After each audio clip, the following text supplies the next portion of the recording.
नमस्कार, आप देख रहे हैं न्यूज़ 24x7 पर दिन भर की 25 बड़ी खबरें। अयोध्या में योगी कैबिनेट बैठक आज मंत्रिमंडल के सदस्यों ने हनुमानगढ़ी में किया पूजन। मुख्यमंत्री योगी आदित्यनाथ के नेतृत्व में प्रदेश सरकार की कैबिनेट पहली बार एक साथ रामलला के चरणों में होगी। मुख्यमंत्री योगी आदित्यनाथ सुबह 11 बजे अयोध्या स्थित रामकथा पार्क पहुंचे। उनके नेतृत्व में मंत्रिमंडल के सभी सदस्यों ने हनुमानगढ़ी में दर्शन पूजन किया। सेमीफाइनल की 3 टीमें पक्की, एक स्थान के 3 दावेदार बन रहे भारत पाकिस्तान मैच के आसार। भारत दक्षिण अफ्रीका और ऑस्ट्रेलिया के सेमीफाइनल में पहुंचने के बाद बचे हुए एक स्थान के लिए न्यूजीलैंड, पाकिस्तान और अफगानिस्तान में होड़ है। अगर पाकिस्तान की टीम अंतिम 4 में जगह बनाती है तो सेमीफाइनल में उसका सामना भारत से होना तय है। भाजपा नीतीश के इस्तीफे पर अड़ी, सत्ता के साथ ही अपनी मांग कर रहे सरकार विधेयक की तैयारी में। बिहार विधानमंडल के दोनों सदनों में मंगलवार को मुख्यमंत्री नीतीश कुमार के शादी के बाद वाले बयान को लेकर बुधवार को कार्यवाही लगभग ठपी रही। शीतकालीन सत्र का अब 2 ही दिन बचा है। गुरुवार को सरकार बढ़े आरक्षण पर मुहर का प्रयास करेगी। यूपी में ट्रांसजेंडरों को आरक्षण दिए जाने की तैयारी, जिलों में कराया जा रहा है सर्वे। पाकिस्तान ने फिर किया संघर्ष विराम का उल्लंघन, गोलीबारी में बीएसएफ का जवान बलिदान। दरअसल सांबा जिले के रामगढ़ सेक्टर में आईबी के पास पाकिस्तान रेंजर्स द्वारा की गई अकारण गोलीबारी में बीएसएफ का एक जवान बलिदान हो गया। तेलंगाना में कांग्रेस उम्मीदवार श्रीनिवास रेड्डी के ठिकानों पर आयकर छापा, आज करने वाले थे नामांकन। बीएचयू की छात्रा से हुआ था सामूहिक दुष्कर्म, निर्वस्त्र कर बनाया था वीडियो, पीड़िता के बयान से नया मोड़। छात्रा का पुलिस और मजिस्ट्रेट ने बयान दर्ज किया है। पुलिस ने दर्ज मुकदमे में सामूहिक दुष्कर्म और इलेक्ट्रॉनिक साधनों के जरिए यौन उत्पीड़न करने से संबंधित धारा को बढ़ा दिया है। शेयर बाजार में लगातार तीसरे दिन सपाट शुरुआत, सेंसेक्स 58 अंक टूटा, निफ्टी 19,450 से नीचे। 6 लाख बिजली चोरों पर योगी सरकार ने लिया बड़ा फैसला, जुर्माने पर मिलेगी छूट। उत्तर प्रदेश की योगी सरकार ने बिजली चोरों को बड़ी राहत दी है। योगी सरकार ने जुर्माने में 65% की छूट देने का फैसला किया है। ऊर्जा मंत्री ने बिल पर ब्याज और जुर्माने के छूट देने की योजना का शुभारंभ कर दिया है और 30 नवंबर तक इसका लाभ उठाया जा सकता है। 300 शिक्षकों को बड़ी राहत, पूर्व तैनाती पर रहेंगे 40%, दिव्यांग कर्मचारियों के भी होंगे तबादले। समिति की सिफारिश से प्रवक्ता संवर्ग के 112 और एलटी संवर्ग के 189 शिक्षकों को राहत मिलेगी।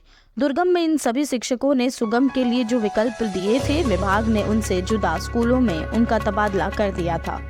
मणिपुर के 4 जिलों से हटा मोबाइल इंटरनेट पर प्रतिबंध, हाईकोर्ट के निर्देश के बाद सरकार का फैसला। कमला हैरिस ने अपने आवास पर मनाई दिवाली, कहा दुनिया मुश्किल और कठिन चुनौतियों का सामना कर रही है। भारतीय मूल की हैरिस ने मंगलवार को अपने आवास पर दिवाली मनाई। उन्होंने कहा कि हम ऐसे समय में दिवाली मना रहे हैं जब दुनिया भर में बहुत कुछ हो रहा है। मुझे लगता है कि यह बहुत जरूरी भी है कि हम दिवाली मनाएं। यह त्योहार प्रकाश के बारे में है। अमेरिका ने एक बार फिर सीरिया में ईरान से जुड़े हथियार भंडारण केंद्र को बनाया निशाना, 9 की मौत। सुप्रीम कोर्ट ने एमपी एमएलए के खिलाफ आपराधिक मामलों के निपटारे के लिए निर्देश जारी किए। कोर्ट ने कहा कि आपराधिक प्रकरणों में जनप्रतिनिधियों के खिलाफ मुकदमों पर हाईकोर्ट विशेष निचली अदालतों से स्थिति रिपोर्ट मांग सकती है।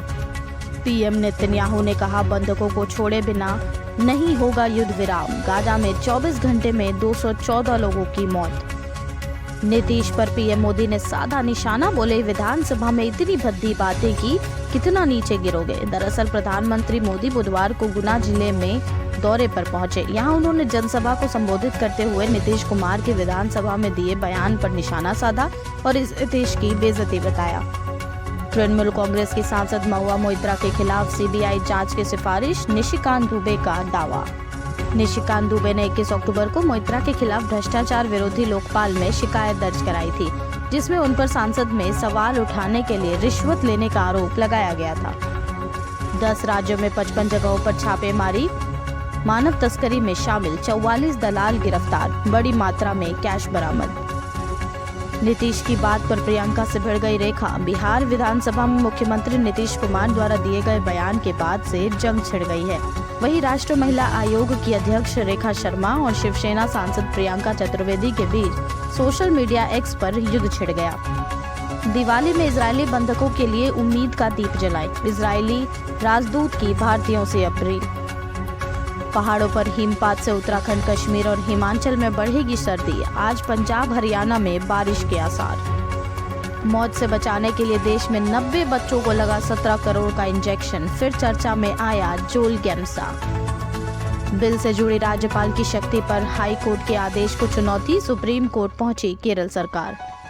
इजरायल हमास संघर्ष के बीच 10 नवंबर को भारत आएंगे अमेरिकी विदेश रक्षा मंत्री। इजरायल और हमास में जारी संघर्ष के बीच अमेरिका के 2 शीर्ष नेताओं का भारत आना अपने आप में काफी बड़ा घटनाक्रम है। गौरतलब है कि पश्चिमी एशिया के हालातों को देखते हुए अमेरिका लगातार संघर्ष को रोकने की कोशिश कर रहा है। ऐसे में दोनों देश इस मुद्दे को लेकर अहम चर्चा कर सकते हैं। मारा गया इजरायल के ऊपर रातों रात रॉकेट हमले का मास्टरमाइंड, हमास ने दी थी ये जिम्मेदारी।